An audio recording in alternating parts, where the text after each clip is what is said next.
Julius Malema has responded to the Orange Man, to Donald Trump, and all the cronies.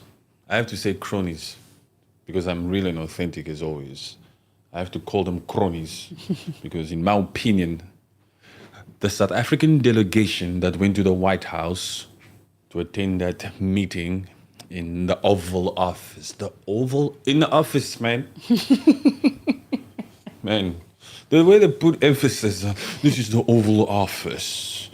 And yes, it's the best office in the world. My friend, calm down. It's just a freaking office. We don't care if that office is oval, if it's rectangular, if it's circled. Doesn't matter. What are the types of discussions happening there? What kind of narratives are you people pushing in there? Do you people stick to the truth? Or are you people out here lying that there's a white freaking G-side in South Africa? So we don't care the shape of that freaking Oval Office. But anyway, the president of South Africa has responded to the meeting that happened in the White House. If you are sharp, if you're quick, if you have intellect, you will say to yourself, the president has responded to the meeting that happened at the White House? But wasn't the president there? He was responding within the meeting. I'm not talking about Cyril Ramaphosa. We're talking about a leader. We're talking about a comrade, a revolutionary person, a Pan-Africanist, somebody that's out here also pushing a message of African unity, somebody who understands the tactics, the games, the agendas of imperialism. Talking about Julius Malema. Shoot to kill the master. Shoot to kill the farmer. Shoot to kill. It's a struggle song. It's a struggle song.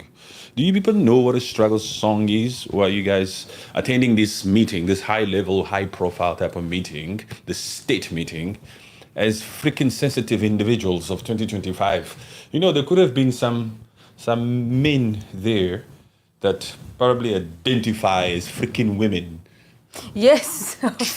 They can be all sorts. Because it comes from that freaking West. Yeah. These ideologies of identify as thee or thou or they. These people already, you must know that these people identify sometimes as a tree. So how the freaking hell are they going to know that when we say, cute, boo, the mama. They're not going to be able to think further than what a tree thinks, apparently. They don't know what the struggle song is. We have to teach these Westerners, these wild West people, these identifiers of thee, they, thy, what a struggle song is. Did they ever had to struggle anyway? Did America, we're talking about America, we're talking about the Oval Office meeting that happened between Donald Trump and Cyril Ramaphosa, the puppet of the Oppenheimers, and the Ruperts. Rupert, or Johann Rupert, was that, you know, they have typical looks of imperialism and of apartheid, huh? It's in their stance and the way their face looks at another race, I think. You can see it, it's different. Trump could see that thing that exists in white people that black people denounce. You could see it on Johann Rupert when Johann Rupert was talking about that Minister of Foreign Affairs, the one who sat on the couch next to Cyril Ramaphosa, and and that lady. Trump could see the look. He could see the way that Rupert was addressing that foreign minister with no respect, with nothing. He's treating him like a schoolboy, like a pupil. Yes. He's basically saying, this one used to stay out at night. But since he stopped hanging out with that wrong crew of a Julius Malema, yes, look how he's turned out. What a good chap. No matter what he did in his past, he's now on the right path. This one used to hang out with that rebel that John Steenhuisen is busy calling, that Julius Malema who keeps singing, kill the boer, the farmer. Listen, that's a struggle song. If you can't take it, take this first finger of yours, swipe, go. Don't stay here, because this particular channel is raw, real, and authentic. We call it spade a spade. We don't beat around the bush. Lucky for you. I always have to remind people how lucky they are when they tune into this channel, because it's not every way. I'm very arrogant too. Let's just get it sorted out here. Very clear. Let's get it clear. Let's get an understanding. Let's establish a freaking baseline here. This particular guy, he's freaking arrogant. Okay? I don't know which kind of freaking insult or terminology you're going to come out here to try to give me, but I'm already putting a freaking baseline here. Patrick Rules is extremely freaking arrogant. He comes out here and he speaks about himself. He thinks he knows everything, this particular Patrick. So if it's your first time, I hope you are mature enough to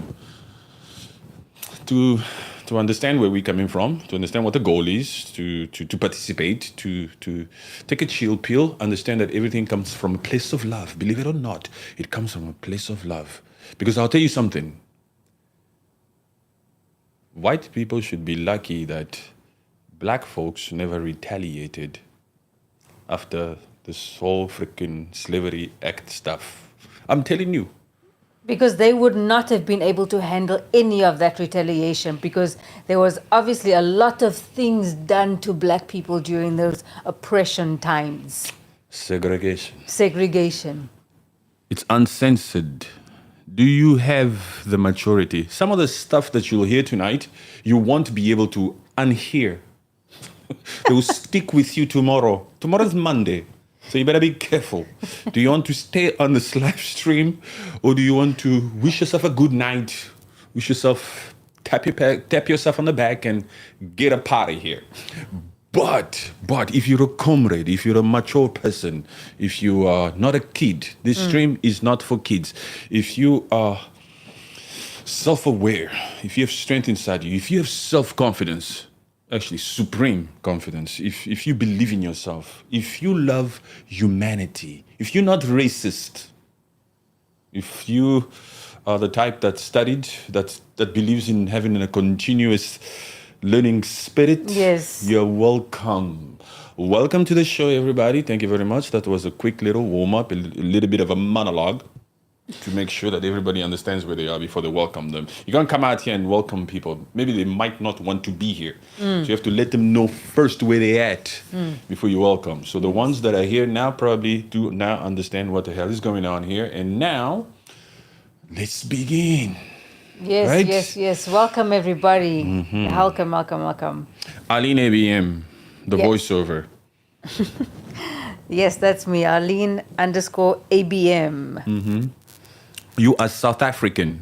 That is, yes, South African, born in Cape Town.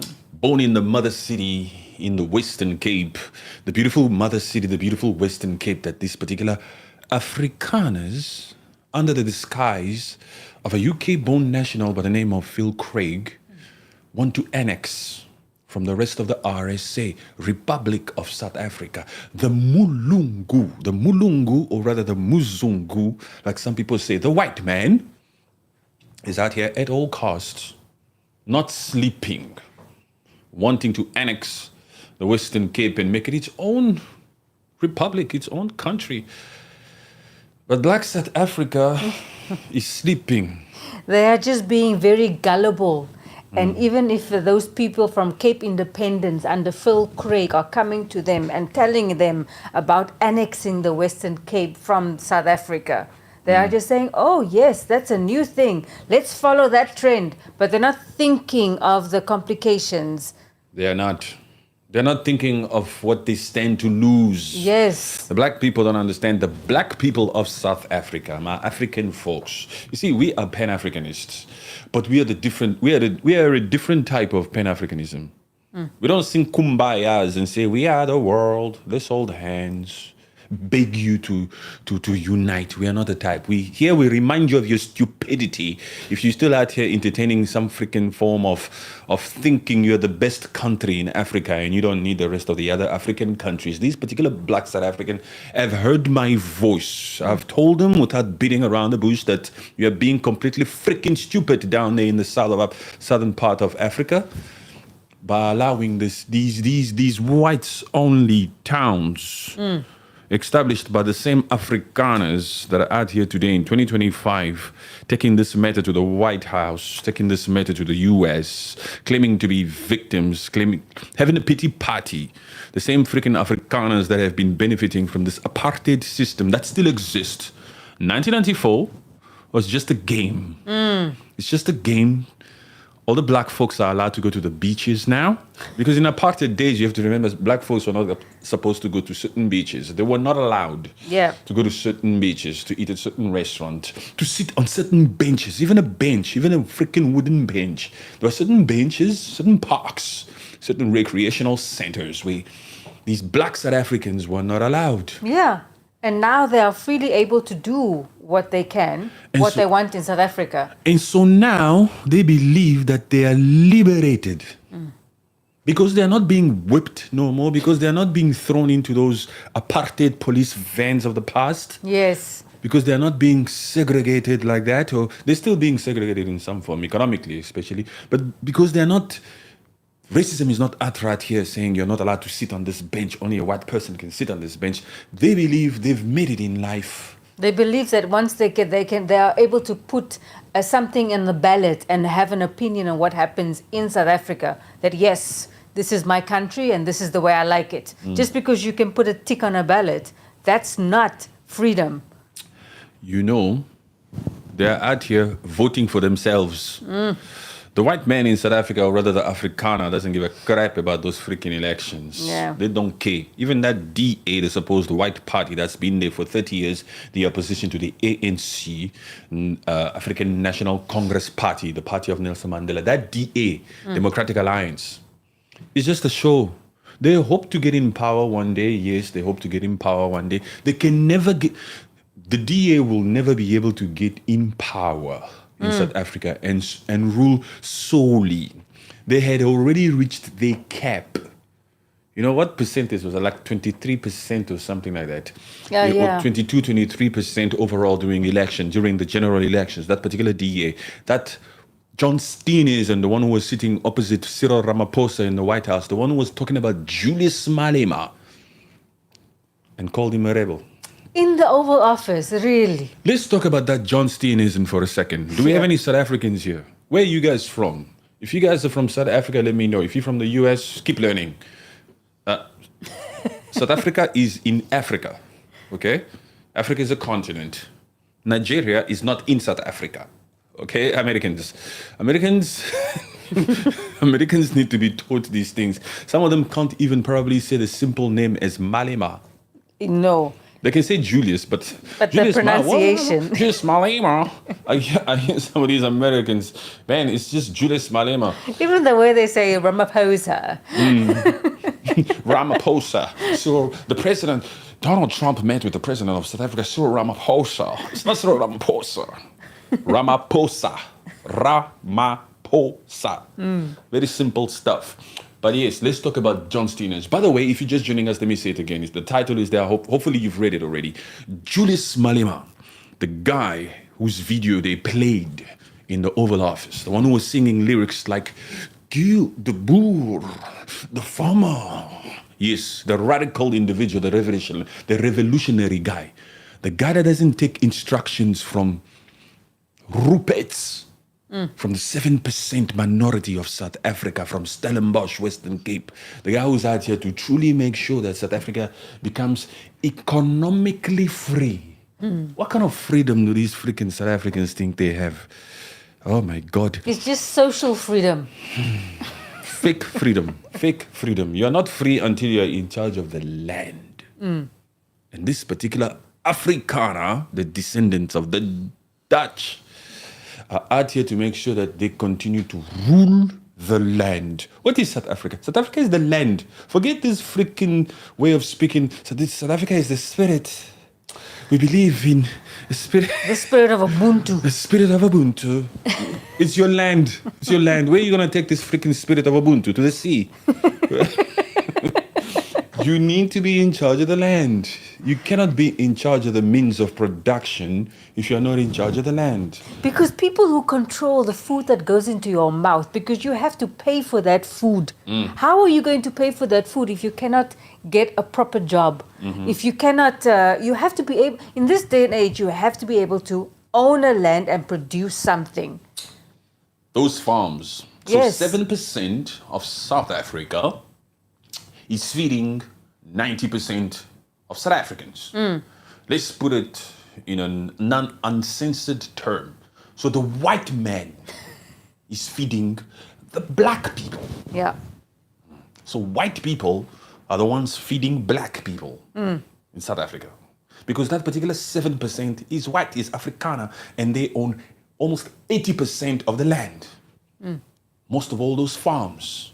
There are some black farmers we know, but when it comes to the comparison, the Afrikaners rule the farm industry in South Africa. So these black folks who think they have democracy, who think they live in a new South Africa,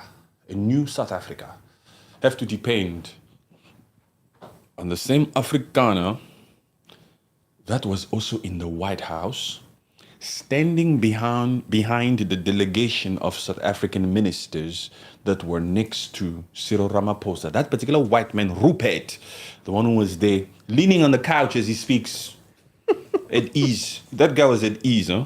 Pointing at the highest person in South Africa, what's his name, Cyril Ramaphosa, pointing at him. Yes. He referred to his own president as him. Right there in the Oval Office. He says, I already told his predecessor. That Afrikaner Johann Rupert said it in the White House. I know what he had to say sort of made sense, but we are true Pan-Africanists and we are not stupid. We use critical thinking. We read body language and everything.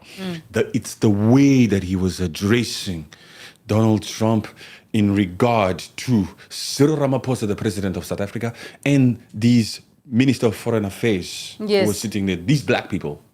The way this white Johann Rupert was addressing the white Donald Orange Trump regarding the black Cyril Ramaphosa and the black Minister of Foreign Affairs of South Africa said it all. Because he said regarding that black minister of South Africa, this chap here, he tapped him on the shoulder, huh? Yes, he did. Like nothing. This old boy. This boy here, this one used to hang around with the guy in the video you just saw. Yes. And look how he's turned out. He's turned the leaf. So condescending. That is the Minister of Foreign Affairs. Calm the hell down. That guy grew up in apartheid South Africa. That Johann Rupert. So that mentality is still in him. It's ripe in him. He's the richest person, huh? He's a billionaire in South Africa. Yes, they have the means of production of South Africa by the balls. Yeah, his net worth is about $15 billion, making him one of the richest individuals in Africa. Wait a minute. As of April 2025. As of April 2025, Johann Rupert's net worth is estimated at $15.3 billion. So he was the richest freaking person there, besides Elon Trump. I might as well call him Elon Trump. You might as well. They are one. Elon Trump. I don't know. The spirit speaks the truth by itself sometimes. Huh? Yes. I didn't mean to say Elon Trump. Yes. I just categorized them like that. My tongue just went there. So he's the second richest person in the room there after that Elon Musk. Yeah. Elon Musk, upwards of almost 400 billion. That Johann Rupert, that South African businessman, is richer than Donald Trump. Yeah. Almost times 2. And look how Elon Musk was standing there. He was, I'm not going to say anything yet. Anyway, because the South African delegation is here because of me. And the way he was also speaking, very relaxed. No one can tell me anything here. Johann Rupert, yes. Yes. Elon Musk is still doing his freaking thing of, he puts a freaking t-shirt and just a suit. He had a t-shirt. Blazer. He had a t-shirt underneath. Yeah. That Elon Musk. That arrogance. Elon Musk is arrogant, huh? Because look here, that way of dressing, you should read everything into it. The disrespect the Oval Office when you couldn't even put a freaking shirt on for your president. You claim to be South African. You claim to be you don't give a crap about any individual on this planet. No, because he makes the money. He makes a lot of money. So why should I respect this person? He doesn't wear a shirt. No, I will wear what I want. Musk. Yes, freaking Elon Musk doesn't wear a shirt. Nonsense. All these, so there's no respect there. There's no respect. That's why you can come out here and throw a tantrum like a freaking little kid when they say in South Africa there are certain laws, BEE laws. If you want to establish your company here, 30% of the ownership of that company must benefit the black folks. Yes. It's a law of our country. So he throws a freaking tantrums, goes on different conferences to speak on it. And then to finally, for the first time, I heard that freaking Elon Musk mention that he's from South Africa, that he was born there. You understand? If anything, if he's so proud in this one instance that he's from South Africa, he should abide to what South Africa's laws put in place since apartheid. He should. But he stood there and he wanted to say, they don't want me to operate Starlink in South Africa because I'm not black. You don't like black people, you Elon Musk. You just tolerated them, and just because it wouldn't be politically correct, if it became right for people to come out here and speak their mind and they wouldn't be held accountable and they wouldn't lose any brand deals or any ad revenue, they'll come out here and really rip it. This is already a form of freaking hell. You understand? This planet here that we're living in here, it's a form of freaking hell already. If you could understand, if we could get a glimpse in some of the freaking nasty, disgusting thoughts that people have on this freaking planet, we'd be like, oh my God, is that really my neighbor? People would not feel safe anyway if people actually knew what people were thinking about anything. People are out here selfish. People are out here greedy. People are out here thinking about themselves. People are out here doing crap stuff. Yeah. Understand what I'm saying? That is the freaking truth. And even that Elon Musk, his grandparents, hey, they have roots, huh? They Canadian roots, but if you follow their political life, it's very questionable.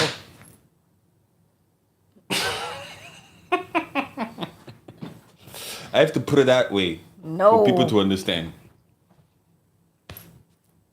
No way. We're talking about exactly. We're talking about his parents. They always sort of like his grandfather. Yes. He was the one who was like seemed as if they were sympathetical to some of the stories of that guy. Of those Hitler people, those Nazi people. Guy. Those Nazi people, man. Yes. Yes, we can say that here. Those Nazi people, his grandfather. They showed certain reluctancy to be somehow in support or sympathize. You know what I'm saying? So they come from there. Yeah, so if it's already embedded in his genes, so obviously, maybe, I don't know about his father exactly, what Even his thoughts father, are. he benefited from this apartheid regime in South Africa. Look at the house that he lives in, all the businesses that he's developed there. Besides even just the businesses, anybody can do business, that's fine. But they were out here to support that. Those freaking apartheid regime and all those different leaders of South Africa. I'm telling you, this Elon Musk, he will always follow in the footsteps of his freaking bloodline. Yes. He's not going to come out here and turn a leaf. Turn a leaf what? Because it comes so naturally to him to be able to disagree with what black people are able to have in life. Let me address this Tirikisa. Are you a Kisa? Tirikisa. You're liable for what you say. Yes, I freaking know that. Aren't you? What did I say here that's new that you don't know? It's only people that don't read, people that don't do their research, people that don't follow the news, they don't watch documentaries, and that come out here and they hear something, and they think you the one saying it for the first time. I know I'm a genius, but there's nothing new I've said here today. No, there's nothing new. And even if they do watch documentaries, are you thinking about it afterwards? Analyzing it for yourself to say, putting two and two together. How is this guy, watch a documentary, yes, but how has it influenced this guy now in the present? Anyway, Wena, if you guys want to speak, if you guys want to ask questions, feel free to send a super chat and then we'll respond to you. Otherwise, I have to stay on topic with what we're talking about. Remember the topic and the title here is Julius Malema responded to the whole freaking charade show, that show that happened there in the White House. It's a charade show. When you look at it, you then see that Julius Malema was always right when he came out here first. For a long time, Julius Malema have always been accusing or saying that Cyril Ramaphosa, the president of South Africa, works with the Ruperts. He's a puppet for the Oppenheimers. He's a puppet for the Ruperts, for Stellenbosch, Western Cape. You understand what I'm saying?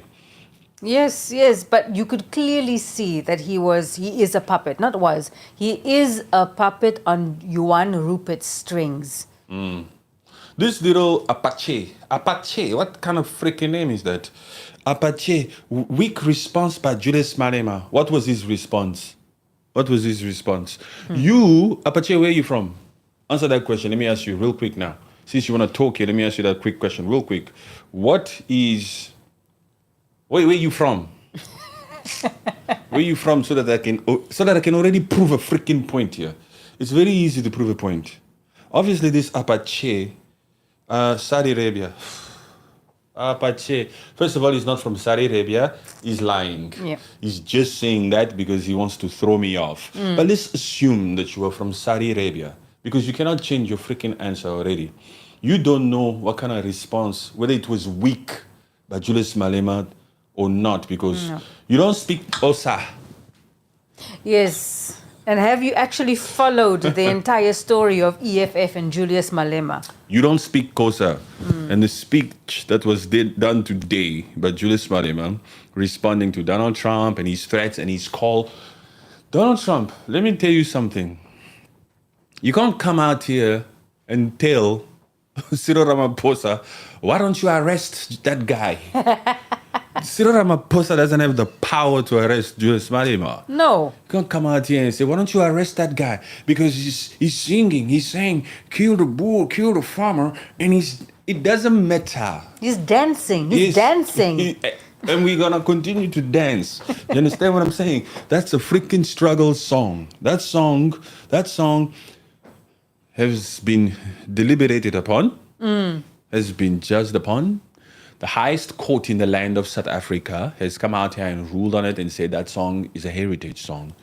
It's part of history. Yes. It's a struggle song. It's not ever going to go away.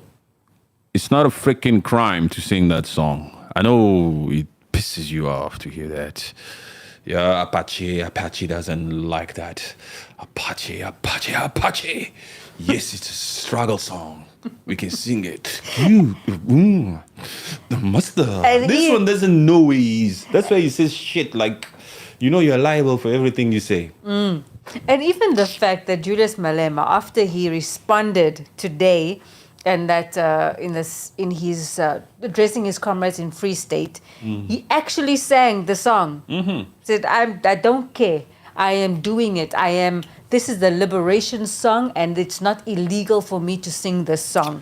There's no other response than singing the song again. Yes. So this freaking weak ass Apache that's out here to say his response was weak. He's probably not even talking about the speech there. Maybe he's relating to the tweet. You see the tweet that Julius Malema did while the meeting was happening? Yes. It says a group of old men gossiping about me. Yes. Maybe he's this fool. He's probably thinking about that tweet. We're not talking about that tweet. We're talking about the speech that happened today. Yes. And today's speech started with the freaking song.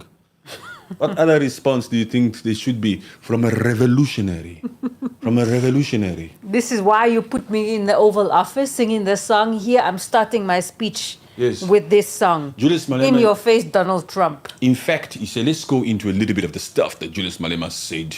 Pan-Africanist, the true leader with backbone of South Africa. One of the true leaders so loved by the entire African community. When Donald Trump was insinuating or wanting to persuade his puppet of a Cyril Ramaphosa into, why don't you arrest that guy?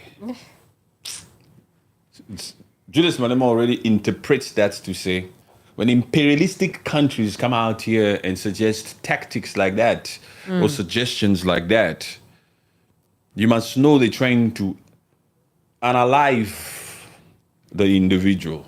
Oh, incite that to say, okay, this is going to happen.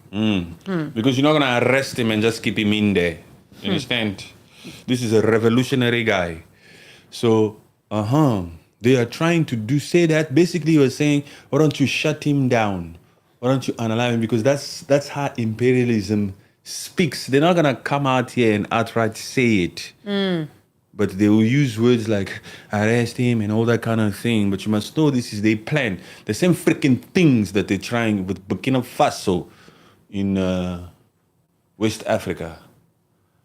By wanting to build that US base in Ivory Coast with the puppet Alassane Ouattara, the president of Ivory Coast, who's now out here signing a deal with the US to establish a US base in the north of Ivory Coast, which will now border the AAC, the Sahel states members, the Confederation, Burkina Faso, and all that stuff. We know the plans of the imperialistic countries that are out here with the Haas Negro, Michael Langley. That weak guy of Alassane Ouattara. Yo, my goodness, why are you allowing yourself to be like this? Be a Pan-Africanist. Love your country, love your citizens, and get the West out. I know it sounds like Kumbaya, Patrick, but it's something so simple. Why can't you? This Alassane Ouattara. Aline, there are certain people here on this planet that it doesn't matter whether they're black or so. They are on the other side. You see, there are some black folks, we don't need to call back to our side and to fight for Pan-Africanism. Those ones have dedicated their lives to being puppets for life. Alassane Ouattara is how old? 80. Yeah, something like that. Something like that. He's 80. You can't change a grown-up. You can't change a puppet who's... You know that puppet? Let's talk about Alassane Ouattara for a second. Alassane Ouattara has been there, I think, since 2010. It's about 15 years now that he's been the president of that Ivory Coast. Keep up, okay? Keep up. You're in the presence of a Pan-Africanist. I hope everybody that's here likes me. And those that don't like me, those that just want to enjoy, those that want to learn, like Apache here, you're also welcome to stay. But keep up. We're all over the place. Soon we're going to be in the east or in the central of Africa. But now we're still in the South Africa part with Julius Malema. But let's go to West Africa for a second. Alassane Ouattara. He already exceeded his terms. Oh, yes. As, to be eligible to run as president of Ivory Coast. Ivory Coast is the country that you've been seeing on the news if you were awake, where there was an attempted coup. An attempted coup. But it never succeeded. The puppet is still around. The puppet got help from Tinubu, the godfather, the president of Nigeria. He got help from Tinubu. Anyway, Alassane Ouattara, there was a time he couldn't run again. Yeah, for the 2020 elections. He couldn't run. He couldn't. But he convinced the nation into saying, you have it there? Yeah, he just did a constitutional change in 2020. It was a very controversial thing.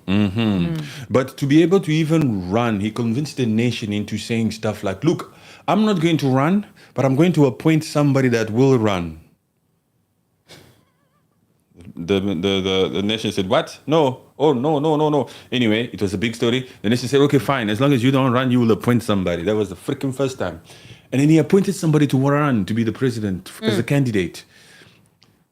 Closer to the election, that person, kaput. Eina. That person was taken out. So he had to stay. So he had to freaking stay again. Oh, You understand? that happened. Oh, sorry. It's too late now to find another replacement. I'm just going to do it again. So he stayed. Yes. Ivory Coast. And then it happened again.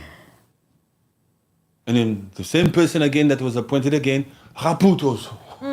Guys, the pattern. You understand?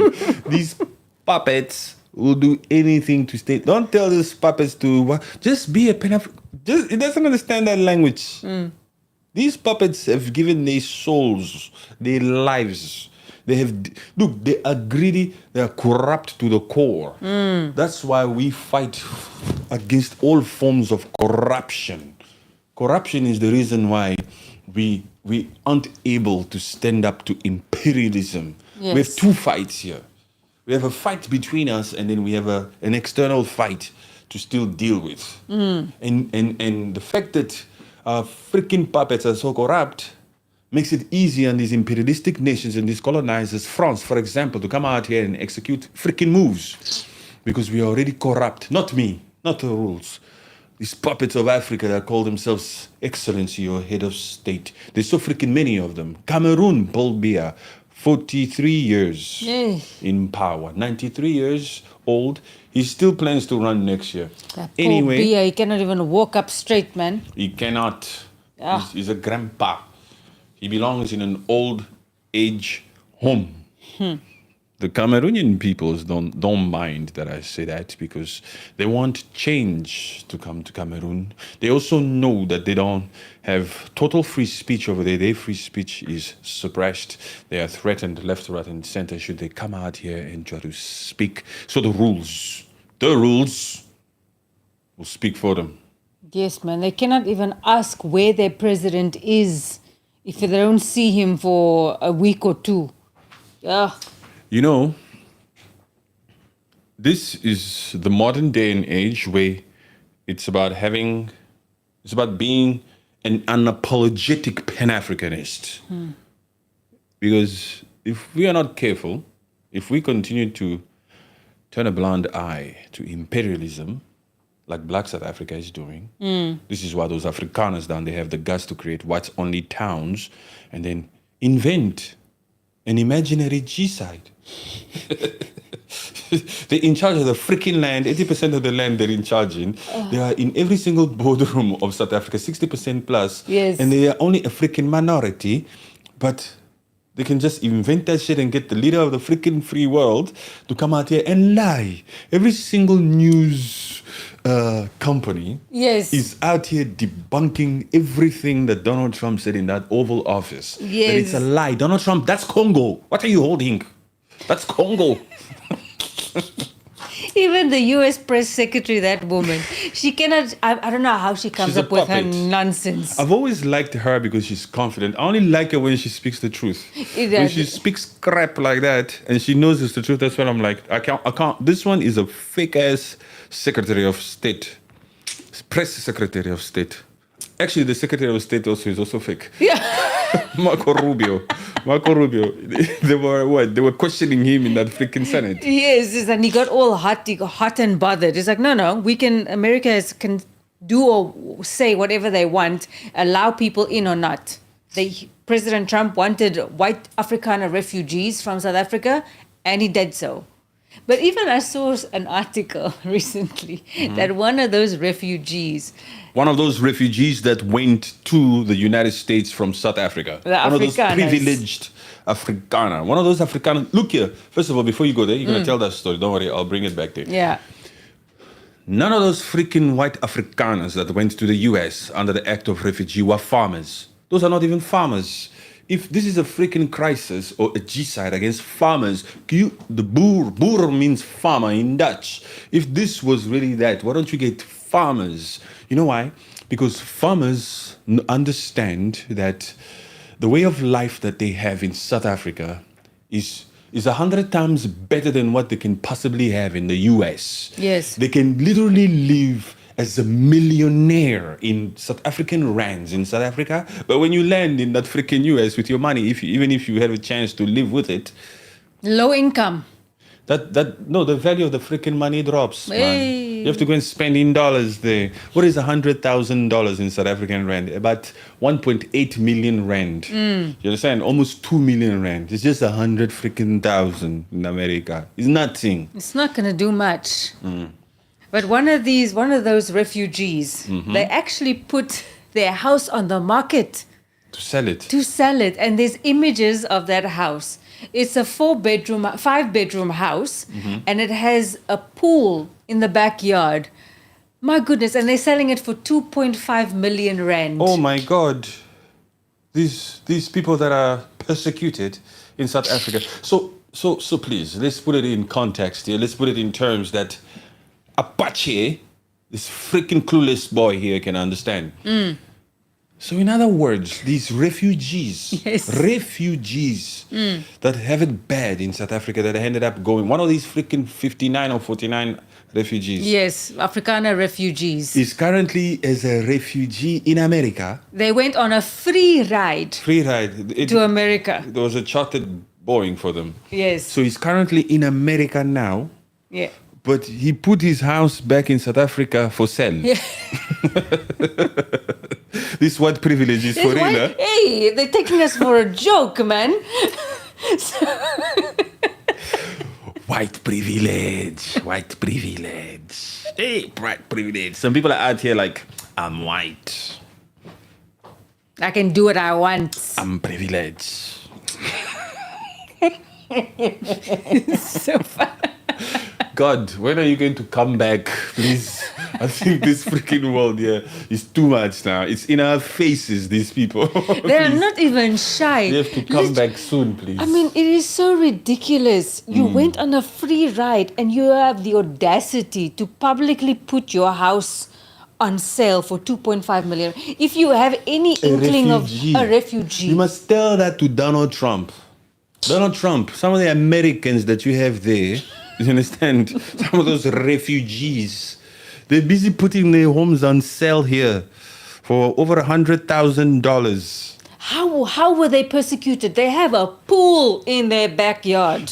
He left a 5-bedroom house. That freaking one that said, Yes. I left a 5-bedroom house. Apparently, a dog. It's more than one that had a 5-bedroom house, because this one was a female that put her house on sale. All of them have homes. All of those refugees with their little freaking headphones and their little beautiful little girls. We have nothing wrong. We have nothing against those little girls, those little white girls. They don't know. They don't know. They The just kids know. The kids, we don't know.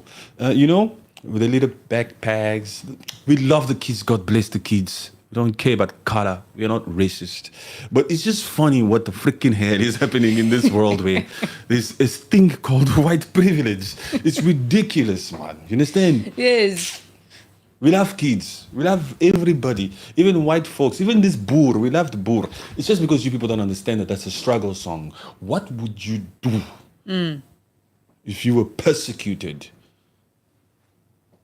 Like I said before, only a black man could handle slavery.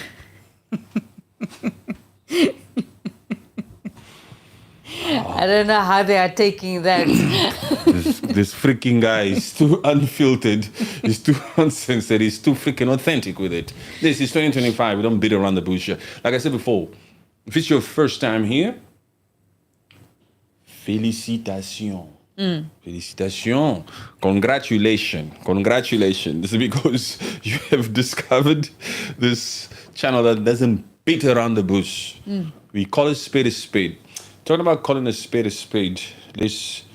feel like, which way do I go? This Africa is so beautiful, so big.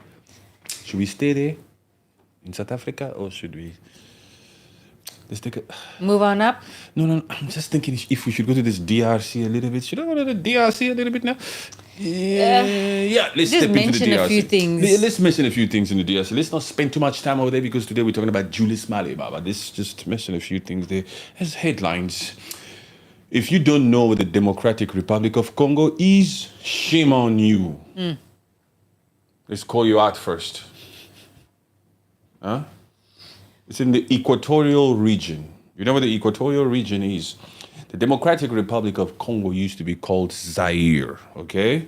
It's got 9 neighboring countries. It's the second biggest country in Africa. After who? Come on, chat. Put it in the chat. After Algeria. Okay. Yes. The creme de la creme. DRC. That particular phone that you're watching me on right now, Or the laptop.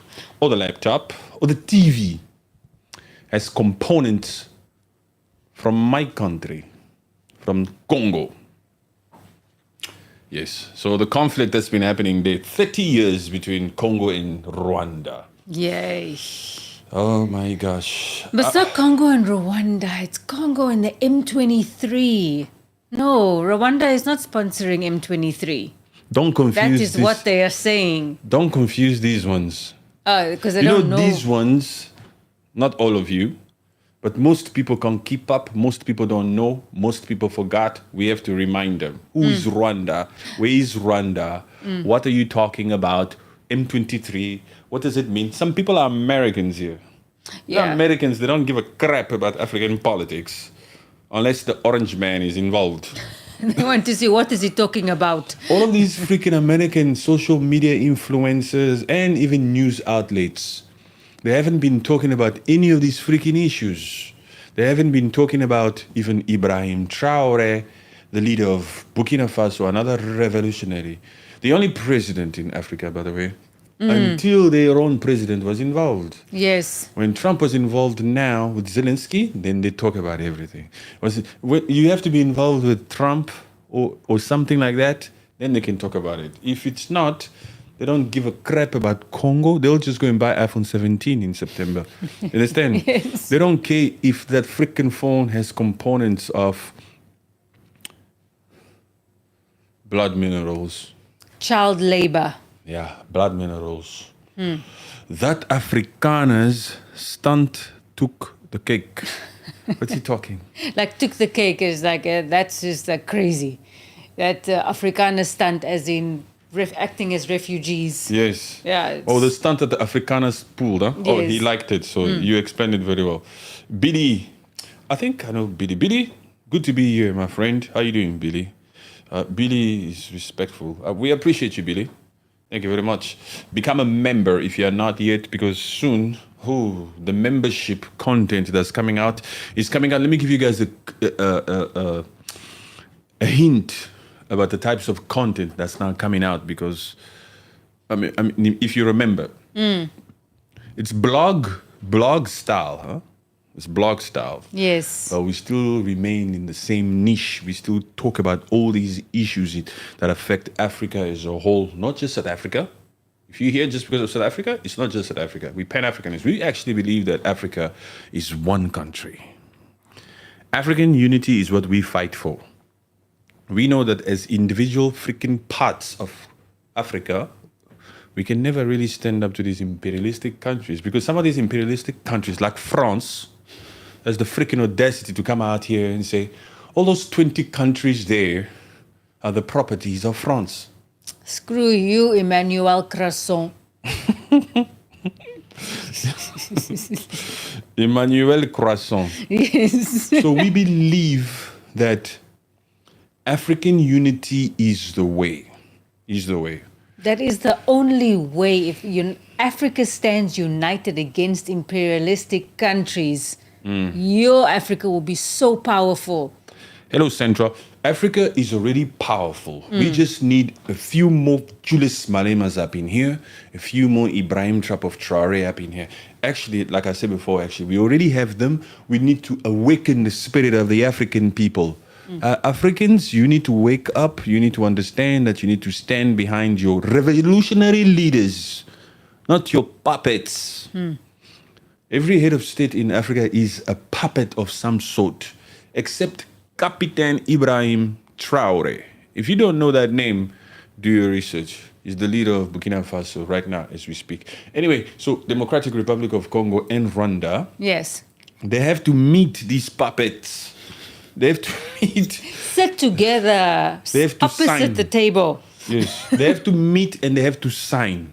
America will come out here again like the freaking school principal and say, Rwanda, sign here. Congo, sign here, man.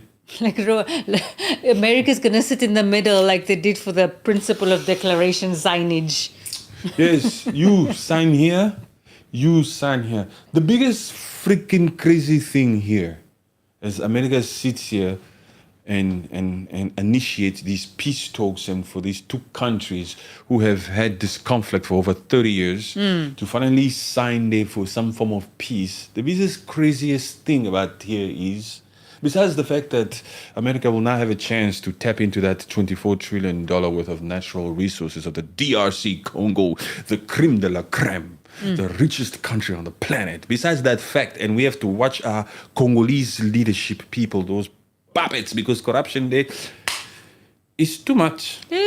But besides that, the biggest, craziest thing is the fact that it's still the same freaking America that's going to tell Rwanda to sign here, Congo to sign here. That's somehow been benefiting also.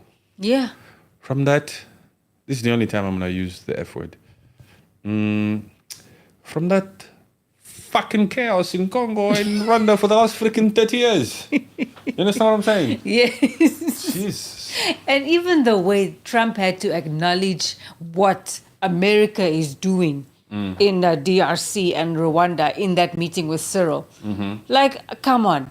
You are here for something else, man. Exactly. Sandra Bechanen, please subscribe, become a member, and switch on your notifications. You have to switch on your notifications, Sandra, so that you know when we're back on. Perhaps we'll be back on tomorrow or the next day. Tomorrow we'll be back on. If you can't make it tomorrow because you're busy, perhaps the next day you can join us. So Sandra, you do that. Thank you for asking. Appreciate you. And how did you guys like the fact that I warned you about the F word? I'm respectful, huh? Yeah, we don't usually use that type of language. Yeah, we decent folks out here. Yes. We have a tone, we have a message, we hit below the belt at times, but at least we warned you. It's coming up. We warned you, huh? These people, you have to like the rules. I mean, I warned them, I showed them, it's a form of respect. Huh? Sorry, I'm sorry, but this is the only time I'm going to use the F word. And then I used it subtly also. Anywho, so we hope those two puppets, somehow that conflict will end in East DRC Congo. Even the fact that they had to put the terms together into one draft, one contract, it's ridiculous to me that these two African countries could not have sorted it out amongst themselves. Rwanda shouldn't benefit from any freaking natural resources of the DRC. It I really better want not. to. I want to see what's in those freaking peace deal agreements. You can't trust these freaking puppets, especially because these puppets are corrupt to the core. Whatever Rwanda does, they do it for their own freaking benefit. They don't give a crap. Rwanda will do anything for money. That's why Rwanda's out here talking to that Secretary of State, Marco Rubio of the US, about taking in despicable humans from the US. Look how desperate they are just to make a buck. Desperate humans. So America's out here. We're looking for some countries, some third world countries who are willing to take despicable criminality types of humans as a favor to the US. What favor? We are looking for despicable countries, these third world countries, to take in despicable humans. They must do it as a favor, huh, to the US. Yes, and even that thing, Trump also mentioned it in the meeting. He said, we just struck a deal with El Salvador that, we are sending El Salvadorians back. Why struck a deal? It's their own citizens, their own countrymen. Just send them back to their own country. To El Salvador. Yes. That El Salvadorian people, they don't want to take... There's some countries out here also, they don't want to take their own back. It's your own people. He says, listen, that one did not commit those crimes here. I know he's from... I know he's El Salvadorian, but he committed those crimes in your country. Let him serve it there. We don't want that nonsense It's there. your property. That tag is your property. This is in the This is in the freaking Human Declaration or whatever. Who said you have to deport? He committed that crime there. You can't force me to take him. Hey, keep that El Salvadorian. At the end of the day, all these people that are heads of states or in charge of certain freaking countries are just humans. Yeah. You know, it's a system, and the system is corrupt. There's no single individual that comes out here who really has the best interest at heart for people. It's a system that's composed of corrupt individuals, black or white. When you extrapolate this whole freaking thing to the whole world, actually, even that those freaking imperialistic countries are corrupt to the core. Some of that money that America was sending to support Ukraine, it needed to go through France, through the EU. And they took their share. And they took some of that money and ends up in Rwanda. Some arms go to M23, to that militia freaking group. Keep that chaos going. It gives us a chance to come in there and loot the DRC, Congo, so that we can continue to take those natural resources for dirt cheap. Continue to fuel. Who sponsors M23 or even Rwanda? That's why we come out here and say Rwanda is the gateway to blood minerals, because it allows itself to be used like that. It's very clear. It's very clear. Rwanda is sponsoring M23. All the actions and moves. Oh, that's not a dispute no more. All the actions and moves that M23 has done since this whole peace deal, mineral deal with DRC has started, it's all based on that. That is not a dispute no more. I'm sure everybody here is mature enough to understand and to know that Rwanda is involved in East Congo, in North Kivu, in South Kivu, in Bukavu, in Goma. They've been stealing our natural resources for such a freaking long time. If you guys don't know me, on TikTok, the Rwandese know me. Because we come out here and we say the freaking truth about what the freaking hell is going on in East Congo. You understand? Born in the Democratic Republic of Congo, I have the right and free will. In fact, I love defending my country, the little bit that I can do. And yes, but I'm African first. We've been very vocal on Rwanda, and we shall continue to be until there's peace in Congo. No more unnecessary unaliving of civilians. No more displaced people. No more raping of women and children. Man, you see these ones. We have to take what we want. You see this freedom that we want. You see these people that are here, that have taken the time to watch us. They love it. They love it. Even those that disagree with me. They love it when we speak in terms that shows them that we understand the system. We have to be awakened. Don't wait for anybody to give you freaking handouts here. France will never change its mind. No. Even if Burkina Faso comes out here today and say, croissant, you can come back. Let's talk. Let's sit around the round table here and discuss matters for world peace. Let's just talk about it. Yes, we can build new relations. We can reset. These freaking people. That term reset in that meeting, we are here to reset our trade relations. You mean the meeting between South Africa and America? Yes, because that word has been said so many times all over the news in different parts of the world. Reset. No. Well, that's because America is always out here. You know, democracy, we love democracy and what it stands for on paper. Yes. On paper, democracy makes a lot of freaking sense. Huh? Who came up with that fairness? Majority wins and all this is, you have the right to self-determination and all these kind of things. Democracy, it makes a lot of sense. Gave people a voice. Paper, everybody's here to live life, human rights. We have to do what we can do, And but we all know democracy hasn't worked for any country in Africa. Hello. We love democracy and what it stands for, but we don't see the evidence of democracy in Africa. Which evidence of democracy do we have in Africa? This South Africa that sang democracy in 1994 is still not in charge of the land. The apartheid system still owns the land.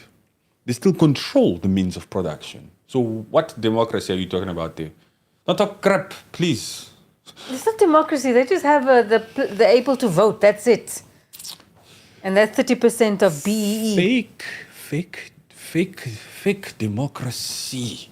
All of those francophone nations in the 1960s that got independence, Arlene, from France. Those funding forefathers of those colonial countries, colonies, needed to sign colonial pacts. Do you want independence, Mali? Sign here. What am I signing? Just sign here. Do you want independence or not? You can read the fine print if you want. But you're not going to change anything. You have to sign. You have to sign. In fact, we are being forced to give you independence. There's too much international pressure here. It's too taboo now. It's not a good gesture from our side, by the way. Don't get it twisted. We're not thinking for the good and better. These people think like these imperialistic countries woke up and said, they recognize their own wrongdoings and said to themselves, oh man, enough with whipping these black folks. Enough with slavery and enough with having a footprint around their necks. And you have independence. We're going to leave everything that we were in control of and go back there where the weather is crap. So just think about that crap, man. You understand? Yeah. Actually, even if I think, and I bet you there's probably some genius people here who have critical thinking.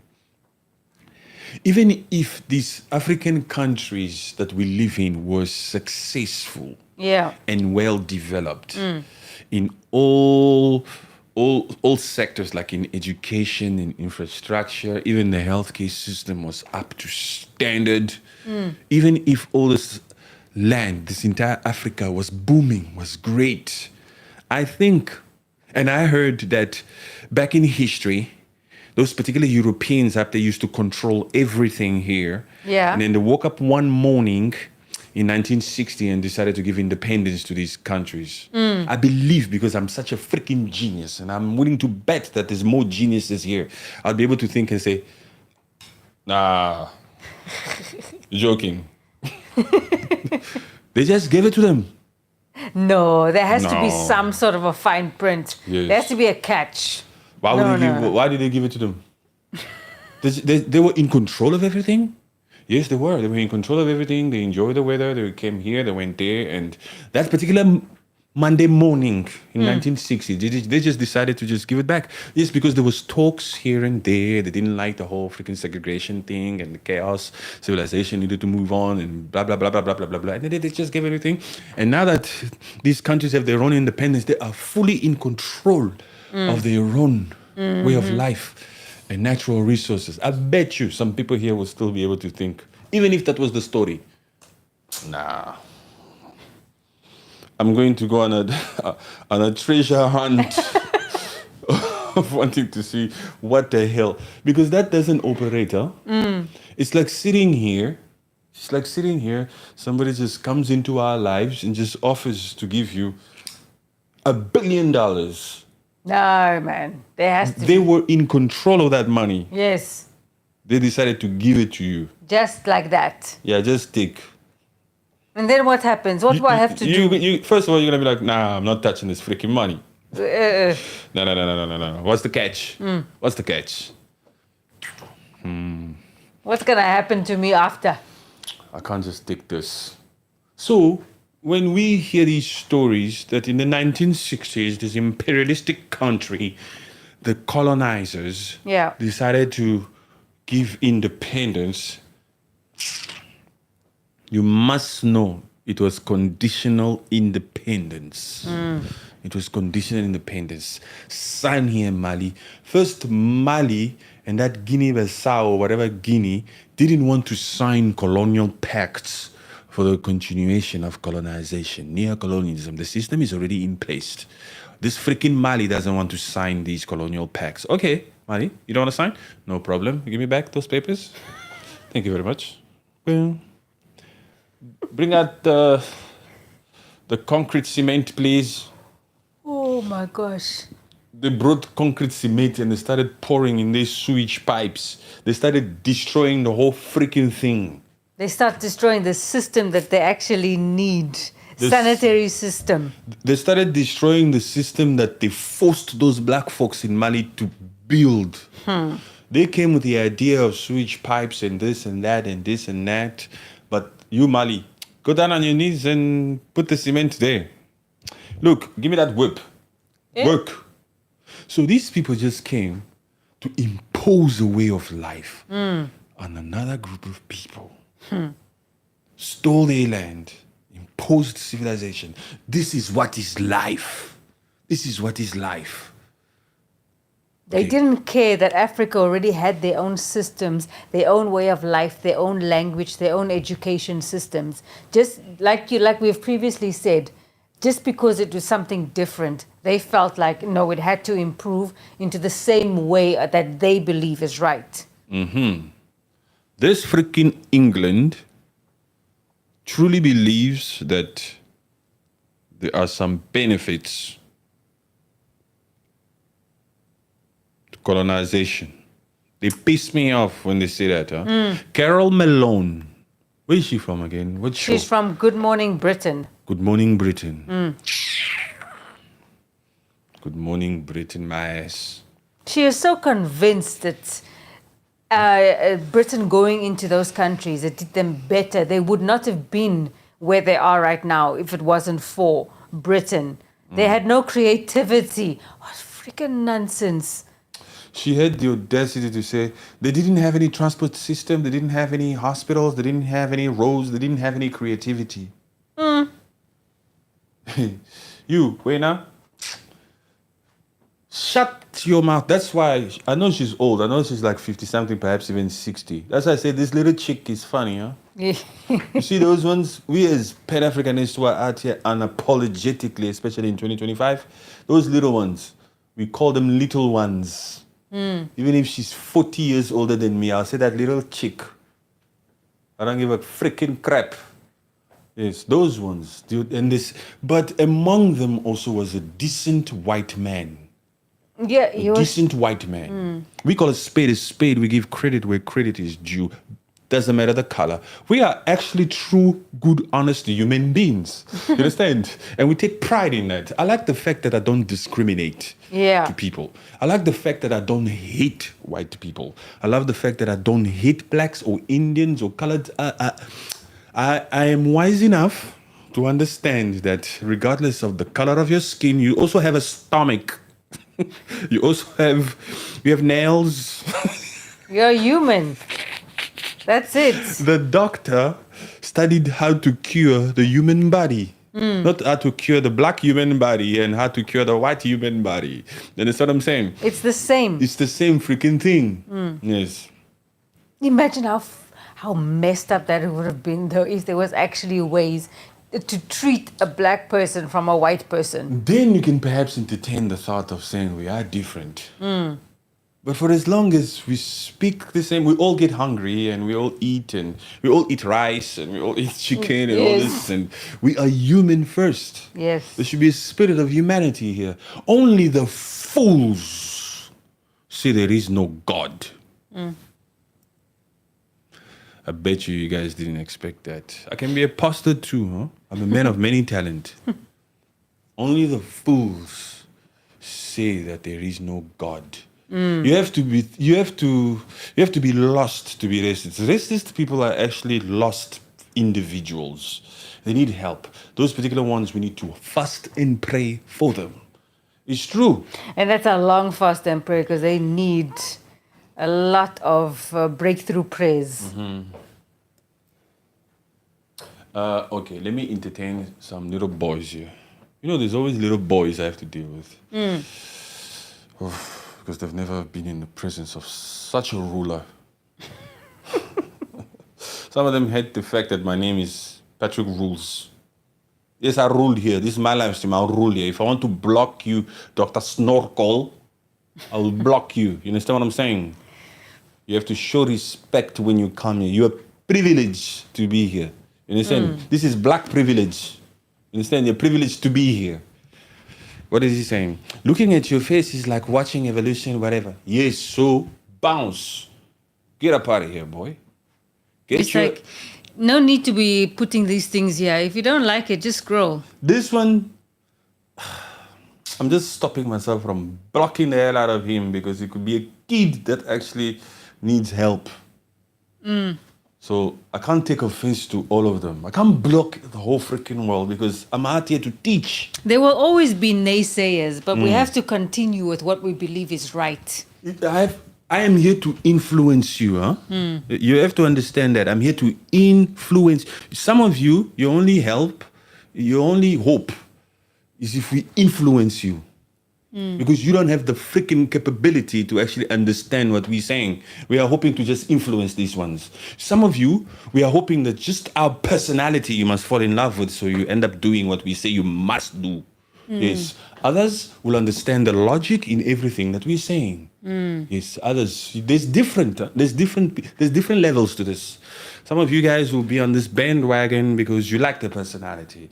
Other ones will be here because they actually understand. And some great, exceptional people, the ones we love so much, and we hope the world was full of these types of people. Some of you actually have a spirit of humanity inside of you. Some of you have the spirit of humanity inside you. Yes, there's a select few. Yes. Hello, TJ. I think it was TJ that we were talking about.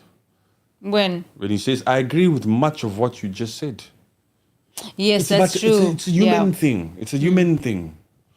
It's a human thing. You have to have a spirit of humanity. Okay, people? So, okay, to recap. Yeah, I know time flies when you're having fun. To recap, don't worry, there's plenty of these types of live streams and many conversations and podcasts on many different things we've spoken about on the channel. If you're not a subscriber, welcome. We're pleased to have you here. If you're not a member, join. You'll open up an entire repertoire of exclusive content. Opinionated, raw, robust content. Yes, and you'll get a glimpse of our personal life. So become a member and do your thing. Let's dialogue, let's communicate in private, let's do all that nice things. And what did I wanted to say? I have to take off my glasses for this. There's no white genocide in South Africa. It was just theatrics that the orange man, aka Donald Trump, just created because of Elon Musk and his Starlink. You know, Trump. What would possess Trump to come out here and just say things without fact checking? Why didn't you send people there? It's like what? Like you sent to DRC Congo and to Rwanda. Why didn't you send Masad Bolos to South Africa to visit Orania, to visit these supposed places where these freaking white crosses are? Yes. And then come out here with a full report from somebody who is the US communication to Africa or whatever, and then base everything on certain findings, not some freaking articles there, because some of the articles you were showing there, claiming that it's South Africa, was pictures of Congo. The Oval Office act like this. Even the newspaper who actually published that video, Reuters, they actually came out, the person who took that video, yes, he actually came out and said, no, but this is something I took out. I took in February 3rd in Goma. Exactly. This is not South Africa. My goodness. But look here, let's just pretend like it never happened. Huh? Let's just pretend like Donald Trump knew what he was talking about. He's always right. You guys, you have to wake up, man. You can't be a bot for the rest of your freaking life. You have to be out here, use critical thinking and think for yourself. You can't be out here just taking everything they feed you. That's why we talk the way we talk, because it's not about being politically correct. It's about calling a spade, remaining true. You have to remain true. Without the truth, you have nothing. Yes. And so you can't come out here and just believe every freaking thing that if you've never been to Africa, you should just shut up here and just listen to everything I'm saying. Because it's come to that point in time that you cannot believe everything you hear on the news or on social media. You have to be able to visit the country yourself and make your own opinions. The reason why I said if you've never been to Africa, you should just shut up and listen to the rules is because the White House was supposed to visit Africa. Yes. South Africa, to be specific, and see for themselves if there is really a freaking G-side. And then go to the Oval Office because you have to respect that office. Huh? You have to go there because you have to understand the power that office has. When a leader of the US stands up here and speak, there's a lot of they should actually, do something. That is slander. You understand what I'm saying? You can't come out here and misinformation. My friend, this is Congo. You're holding Congo. Trump, you're holding Congo. Oh, what is it? You said, and that's Cyril Ramaphosa also, the president of South Africa. So timid. You don't know your country. He doesn't know his country. Yes. You understand what I'm saying? Thank you very much, Isa, Roger. Hey, appreciate Isa, you're a member. Welcome. you. Is Isa a member? Yes. I have not met a black SA in Canada. I have met coloreds, whites, Indians, etc. I know apartheid plays a part in the limited black migration. What are your insights on black SA migration patterns and the idea of blackness? Let me read that again. Okay, let me read it also. Okay. So that I understand. So you've read it. Yes. You digest it. You bring out your expertise. I have not met a black South African in Canada. A black South African in Canada. You know, black South Africans, they don't travel a lot. And I don't like cold so much. They don't travel a lot. They don't like cold a lot, but we love Canada. Yeah, I love Yes. Canada. Yes. Hello. I am the colored from South Africa is what you're referring to, Isa. Isa. Yes. Yes. They don't like to travel, black South Africa. Yes. I have met coloreds. Do you want to show her you? Yes, man. Okay, 1 second. Oh my God. Are you going to do the woman thing now again? Yes, man. You want to look in the mirror to see if you're okay? Yes. These people appreciate authenticity. You're good. You're good. What you have, you can never lose. But anyway, I have met coloreds. Coloreds like these. This is a very fair one. This is a colored right here. Hello, Isa. Hello, Isa. That's a color. Hey, you are whiter than coloreds. Actually, you are whiter than white folks out here. You are see-through. You're whiter than white. Whites, Indians, etc. I know apartheid plays a part in the limited black migration. What are your insights on black South Africa migration patterns and their idea of blackness? Black South Africa, we've been on Black South Africa for a long time because Black South Africa has this thing where, everybody wants to be first. Everybody wants to pretend as if they have, especially among themselves. Among Africans, South Africans, black South Africans, they think they are the ones. That's why they always in some form of competition with especially the giants of Africa, with the Nigerians. You understand? Whereas we know, for example, back in the days, the Nigerians, that population of the Nigerians, there's no descendants from Dutches there. Huh? No. You understand? There's no white infrastructure there or whatever. Nigeria is black folks. It's Naja. It's Naja. And Nigeria has the richest black folks here. Even the richest black individual on the planet is from Nigeria in Aluki Dangote. Dangote, oil. All those oil refinery and all that stuff. But black South Africa are always in competition with them because they should be aiming to be a part of this African unity that we want to be a part of. But black South Africa also comes out here and says stuff like, we've never had to travel. Yeah. That's why you must go back to your own country. We don't know the life of a refugee. We'll never be a refugee. We've never had to travel because we have good governance. Stop being so proud of things that was built during apartheid days, huh? Yeah, I find Black South Africa is very complacent. They're very like, I'm okay with what I have. I work for what I have and I enjoy what I can give myself. But there are the select few that have been able to go to these privileged education systems that they have other ideas. So they are the ones that are mostly traveling and seeing the world. So their ideas is different. But the average Joe of South Africa, Black South Africa, they are very much, I'm gonna stay here and just do what I have, do what I can. Yes, they're satisfied with those townships. Yeah. They'll never migrate those ones.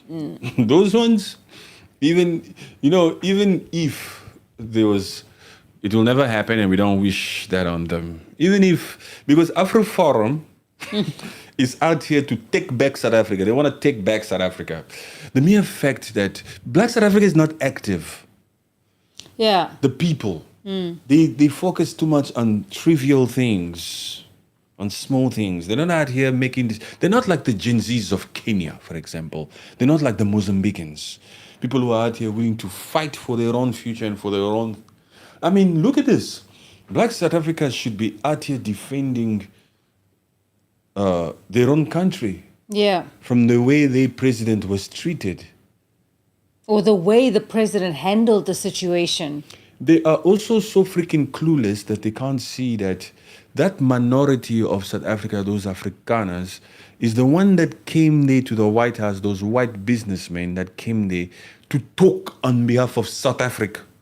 That Johann Rupert was talking on behalf of South Africa. Yeah, he's an oppressor.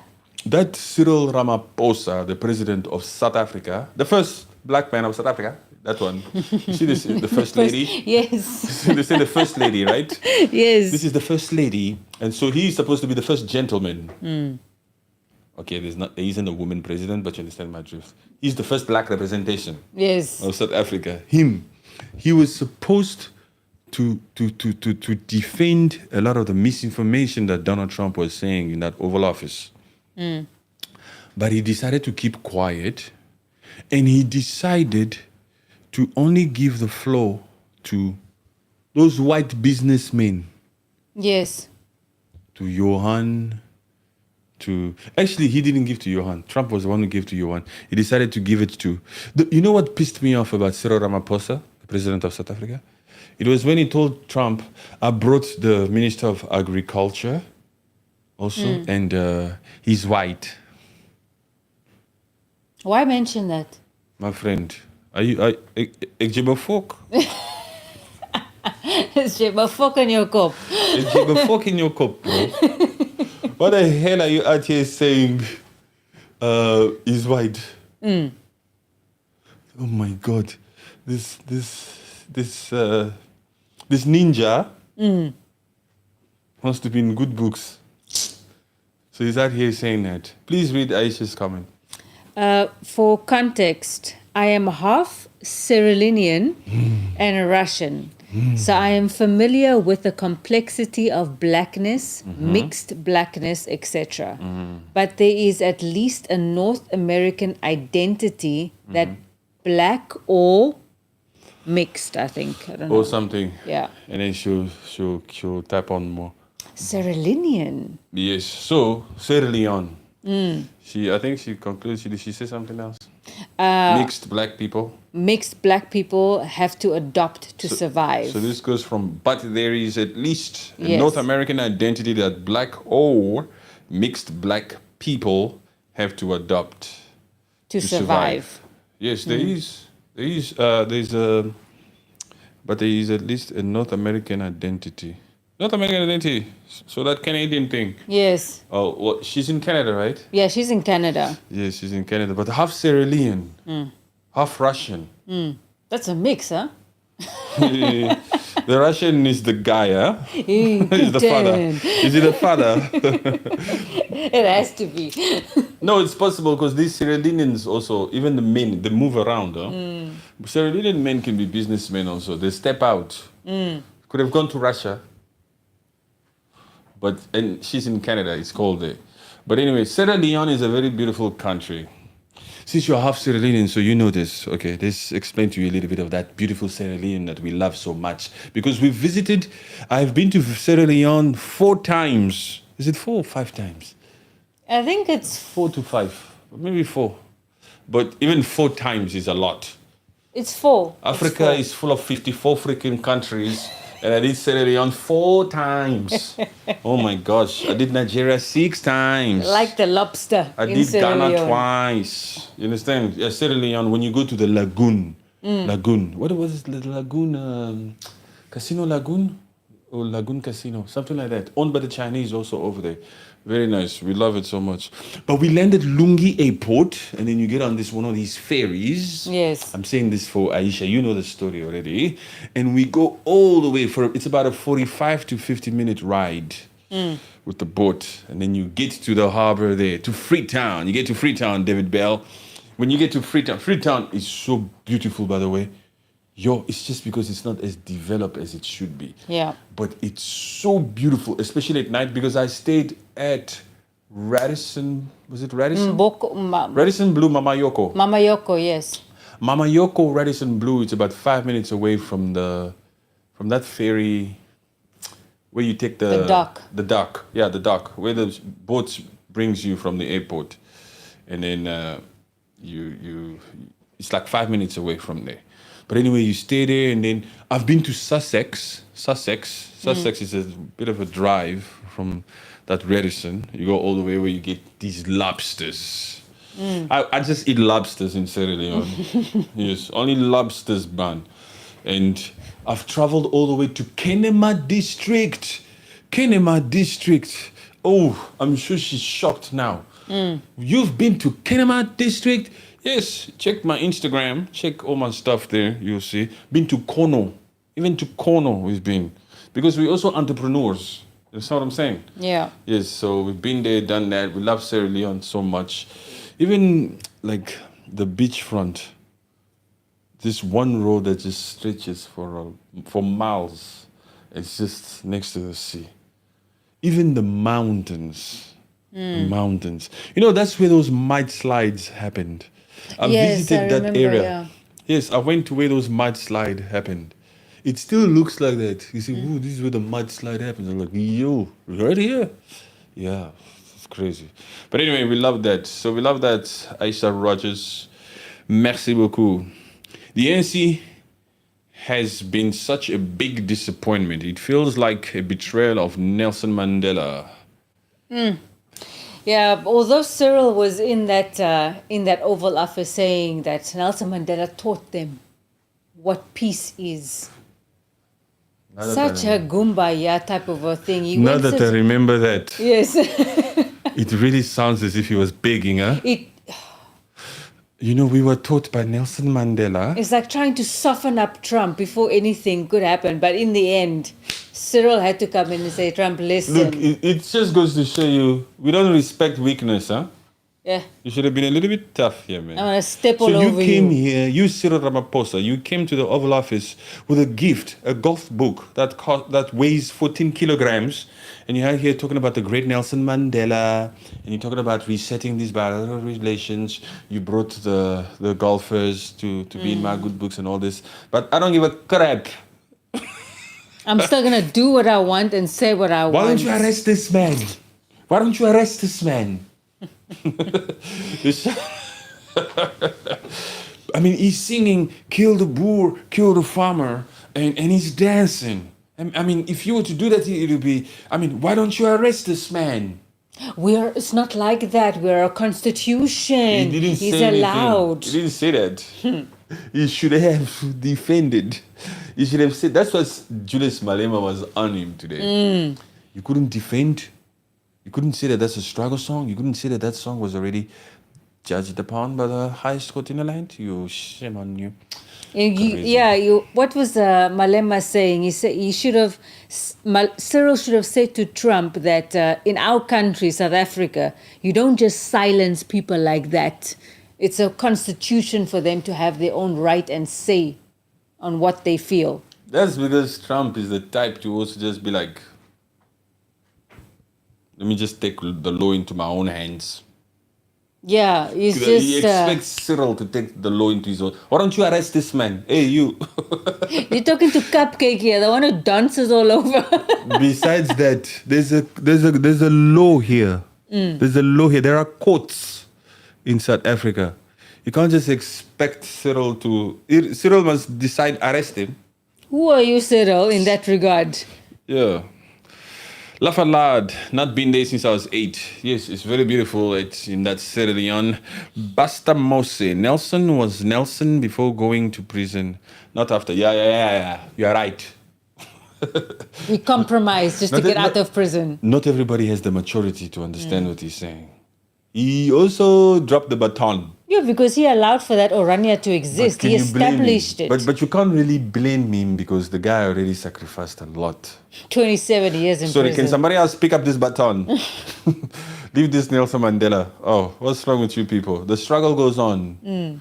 That's what Black South Africa was supposed to understand post 1994 when they ushered in independence. Not to come out here and think as if they've made it. It's like they got power hungry, the ANC, and they just became complacent and they just corrupt and stole money from the government and just deteriorated South Africa in a modern day. Yes. Julius Malema comes out here and says, listen, Wena, we have to continue with the struggle.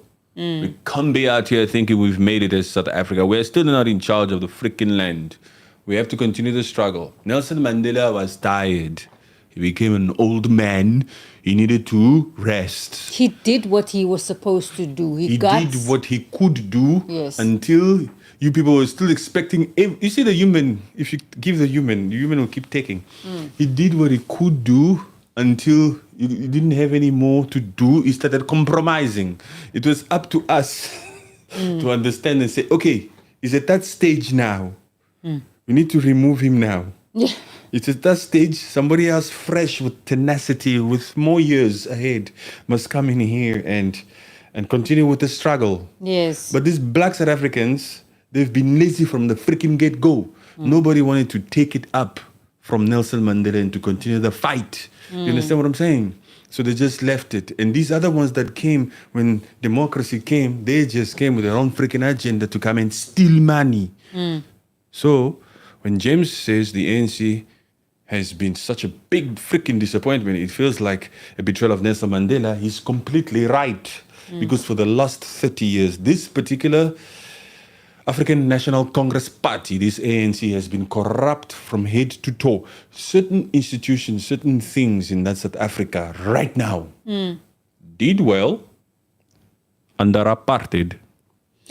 Yeah. Oh shit. What the fuck did he just say now? I thought this guy, but did you hear what he just said now? He just spoke some freaking truth, huh? Yeah. This Patrick Rose is out here saying that there's certain things in this new Black South Africa that have deteriorated. Have deteriorated. And that when they were under the control of certain Afrikaners in those apartheid regime, they did well. That's the interpretation of what corruption means. You see, when there's corruption will just mess certain things up. Now, we're not saying we want to go back to that. Hold your horses. No way. We're not saying we want to go back to those freaking days or that freaking time. But it's the truth. There was no load shedding in apartheid. South Africans are going like 12 hours without electricity. It's just become the norm. It's like Africa. Most of Africa is like that, actually. Yeah? You know, when you first go to Africa, I was born in the Democratic Republic of Congo. And in 1991, I went to South Africa for the first time. I spent a lot of time in South Africa, right? And then I went to Europe. I lived in Europe. I went to the Far East. I went to the freaking West. And then when I started traveling again, deep in Africa, as an adult, I would find myself in certain parts of Africa at certain establishments when the electricity would go off, pew, blackout. Yeah. I'd be like, oh, what the hell is going on? Like it's a serious issue, man. Why? To me. Yes. But I look at the tables around me, not a freaking twitch. That's normal. So it's like somebody's talking like this, and then it goes, and it says, and so on Saturday, Who's talking? we can meet on Saturday, and we can. I'm like, hey, yo. Where are you, man? No, Can't see you. No. Hey, excuse me, there's something wrong. The lights went off. Is this an attack on the nation or what? What the heck? Because it gives you that feeling. Huh? You'll be like, hey, is it freaking cool? Yeah. But I look around, I'm like, these people are chilled with this. We're still ordering more drinks, man. And then after 5 minutes, a generator kicks in. And then books, and I'm like, oh, shit. Welcome to Africa. Oh my gosh, that's everywhere. Especially in Nigeria. I experienced it a lot. And in Nigeria, because I was staying at one of the posh places. Thank you very much. I'm a child of God. I'm blessed. 5-star. There's no electricity. Even in the 5-star. Imagine the people on the mainland. We were on the island. If you know, you know. Lagos, Ikoyi State. In that 27 years, they made sure to change him in what they wanted. That's why that fat best friend of telling the truth is exposing how they changed him. The third best friend is Cyril. Yes. You see, this Cyril, he was a great negotiator. He still is a great negotiator. Yes. Cyril actually knew that I have to put my ego aside and just come up here and take anything Donald Trump says. I don't give a crap about fighting for ego or pride or explaining this and that. I mean, just take it all so we can just sign some reset button for this bilateral relationship and let me go home. Get some trade deals done. That's the only thing I want. That's the only thing would be the most thing. Not to come here and argue about the struggle song. Just take my book. It's fine. Yeah, let me just give him the gift. It's going to weigh 14 kg, this golf book. And let me bring these golfers, man. What is the ultimate goal? Even those To golfers. reset these bilateral relations. Even the golfers. Why did you take out your passport in the Oval Office? That one, huh? That one. I don't understand why you took out the green book, the green mambo. And I still travel. I thought when he put his hand, that Ernie else. I thought when he put his hand to just show that his passport is here. Yeah. I thought he would just be like, okay, look here, it's taking time to come out, so just leave it. Yeah. And then talk.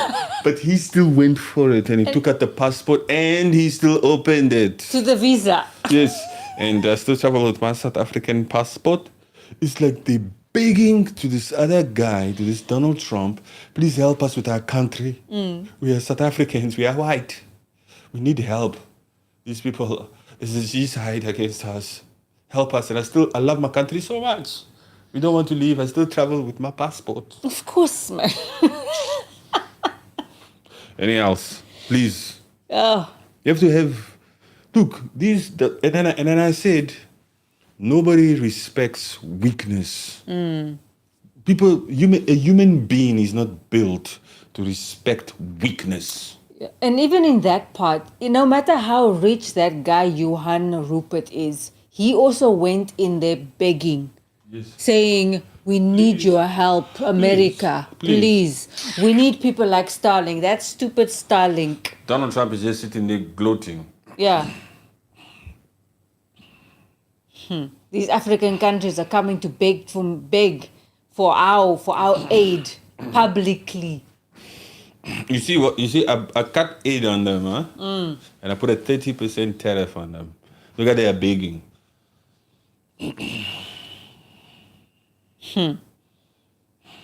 With all that begging, he still didn't feel sorry for them. He still said, why don't you arrest that man? Look, turn it down, play this video. Wait, Cyril, just watch. Cyril wanted to talk. Wait, Cyril. Yeah. Just I've got this lined up for you. Wait. He touched him, huh? Cyril wanted to talk. He says, yes. Trump is funny also. Huh? I was like, that's a G right there. He's a G. He's going to censor you. Cyril, wait now. Don't worry, we'll have lunch after this. Don't worry, we'll have lunch. We'll sign. We'll reset these freaking bilateral relations. Don't worry. But me, I'm Donald Trump. Huh? I need the freaking headlines. Wait, let me do it my way. Oh, dim the lights. Play that freaking video. Look at that. He doesn't give a crap whether it's misinformation. To call a spade, these imperialistic countries, even Donald Trump himself, they don't give a crap whether it's misinformation or not. We are here to pass an agenda. We are here to do things. Eventually, this is step 1 or step 2 or step 3 of what we want. Yeah. We need to say this to prepare you freaking people. We need to prepare you Africans for what's coming. You understand what I'm saying? We don't give a crap whether these white crosses are this or that. We're not going to come out here cold turkey from out of the blue and just go for you. Yeah. We have to just prepare you and ease you into what you must accept. You have to think about what did these people sign in the back there during that freaking luncheon for them to come out here and then say Starling is welcome.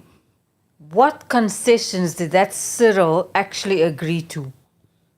These ones, you have to be careful with these puppets. You can't trust puppets.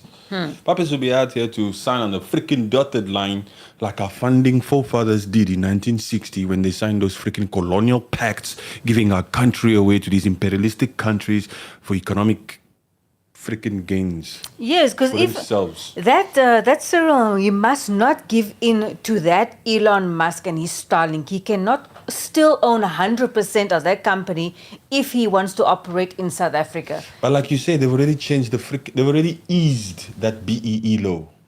They've already eased it. So Elon Musk, you can bring your freaking Starlink, but you must help those black South Africans in other ways you see fit. Instead of giving away shares. Trump, I agreed. I agreed. Now, can we reset these bilateral relations? Says Cyril. It's nonsense, man, because why are you giving away? He has to give away the shares. He has to, because this is the law that's been put in place to help black people of South Africa. The truth is this, you imperialistic countries, listen, sorry, I was about to get in on them. Yeah. The truth is this, we know you'll do whatever the freaking hell you want to do, but can you have some respect while you do it, please? Because you're out here lying to us. At least come out here with the balls and tell us this is what we're going to do, including our own puppets. You puppets, don't act like that suit is a suit. That's not a freaking suit. These puppets are not allowed to wear suits. You understand what I'm saying? They're 3-piece suits. 3-piece suits and all the kind of. What did you sign? Look, these puppets, whenever they fly overseas, be careful. Where's this puppet going?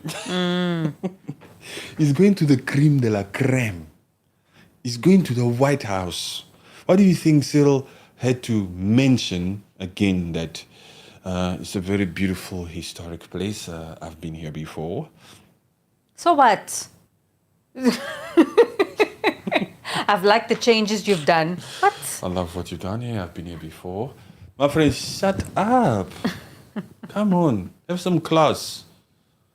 Yo, one thing I like about me, even if I walk into an establishment, even if it moves me, you will never freaking know. You will never know that I'm impressed with your hotel. Never. In fact, the more I'm impressed, expect a freaking complaint.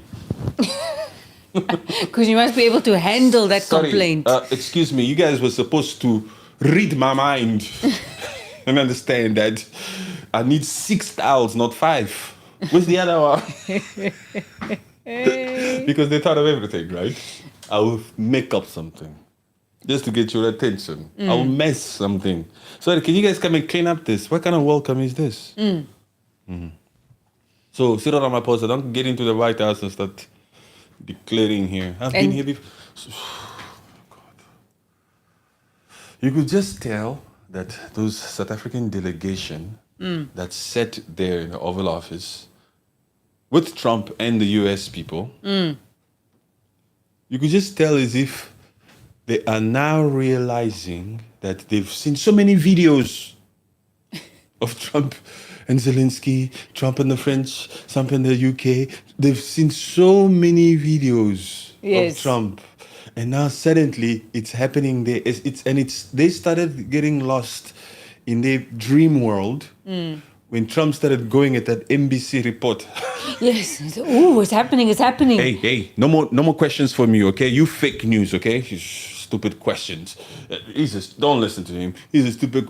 The moment that started happening, that Minister of Foreign Affairs Leaned back. the one who was seated there, and that lady, that's when they all started watching a movie. It was such a surreal moment. Like all ideas, all thoughts went out of their head. You think that puppet is going to fight for your country? That puppet is star-shocked right there. And it happened, their theatrical part, it happened so fast in a blink of an eye. Natalie, bring the papers. Hey, turn on the lights. Put on. Yes. It happened within 5 seconds. That was crazy, man. What is this Basta Mosi? Basta Mosi, what the hell are you saying here? My friend, did you see what happened when somebody sent a super chat here? We focused on the questions. We debunked it. We read it line by line. You don't have the privilege to just send like 3 freaking paragraphs like that with no super chat and expect the rules to just be going crazy here. We've come to the end of this stream. Thank you very much for joining us. We appreciate you so much. Because I know already what kind of freaking comment that is. Anyway, let me just read it. We deeply respect all South African black leaders. However, there is no time to preach what you are unable to act upon. That's why you need Julius Malema. Because Julius Malema, if he was the leader of South Africa, he'll have the balls to come out here and execute that repatriation of land without compensation. The truth is, South Africa will never have any form of equality as the most unequal country on the planet unless there's land reform. Yes. You would have acted on that and initialized it as soon as possible. That is the main ticket, the main thing that the EFF is established on. Economic freedom fighters. Not we are free to go to the beach now. So end apartheid, black folks are allowed to go to that park, black folks can sit on this freaking bench. Not this fake liberation. This is not true liberation. We're talking about economic liberation. Economic freedom fighters. And you can't economically be free, you 90% of South Africa black folks, until this freaking 7% is forced. Yes. Is forced to understand that there needs to be land reform. You can't ask them. They will never agree. Bro, they will never agree. If you black South Africans are waiting for a day for this Afrikaner to come out here and have a change of heart, you're wasting your freaking time. It's been 35 years now. It's been 35 years. We're saying 35 years because that apartheid started being abolished in the 90s, 1990. Yes. Although democracy was ushered in 1994, it's 1990. It's 2025. That's why we say 35, if you didn't know. Okay? Don't try to count from 1994. No. 1994 was when the presidency happened. It's the truth. Yes. That's a fine read there. Some people will just come out here, no, because it's only 1994 that they only think of that. That stands out to them. Yes. Julius Malema is the king. Basta Mosi. I'm sorry for going at you earlier before. Oh yeah, EFF, it's the future. I'm sorry. Yes, I'm sorry. yes. I'm sorry. You have caused great suffering to us and have given us the Bible in an attempt to make us forgive you. He's talking to the Mulungu. Yes. While the Bible is true, it must be followed sincerely and with integrity. We deeply regret all. Respect all. Yes. We deeply respect all. Yes. Yes. Bestie Moses, you are totally right. They gave us white Jesus, huh?